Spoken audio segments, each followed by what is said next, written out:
বানিয়ে এই রাজপথে দিয়ে আমাদেরকে আইন আদালতের প্রাঙ্গণে ফিরে দেওয়ার সুযোগ করে দেবেন।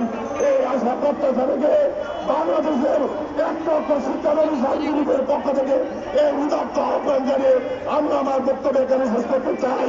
যাওয়ার বেলায় একটি কথা বলতে চাই, আজকে যে শিক্ষানবিশ ভাইরা সমাজের অভাবে আত্মহত্যা দিয়েছেন, আজকে অনেক শিক্ষানবিশ ভাইরা আমাদের মাঝ থেকে চলে গেছেন, অনেকে মৃত্যুবরণ করেছেন, অনেক ভাইরা সমাজের অভাবে বিয়ে করতে পারছেন না, অনেক বোনেরা সমাজের অভাবে বিয়ে বসতে পারছেন না। প্রিয় বন্ধুরা আমার, তাই আপনাদের কাছে আমাদের প্রাণের দাবি, আপনাদের কাছে আমাদের আসল আবেদন, অবিলম্বে মাননীয় আইনি উপদেষ্টার কাছে আমাদের এই উদাত্ত আহ্বান জানিয়ে এমসিকিউর মাধ্যমে পরীক্ষা নিয়ে নিজের বাতিল করে এমসিকিউ 40% পরীক্ষা নিয়ে এবং যে আশা প্রত্যাশা রেখে মাইনাস মার্ক বাতিল চেয়ে অবিলম্বে এমসিকিউর মাধ্যমে বাইরের মাধ্যমে অ্যাপ্রিল দিয়ে আইন আদালতে প্রাঙ্গণে ফিরে দেওয়ার ব্যবস্থা করে দেবেন।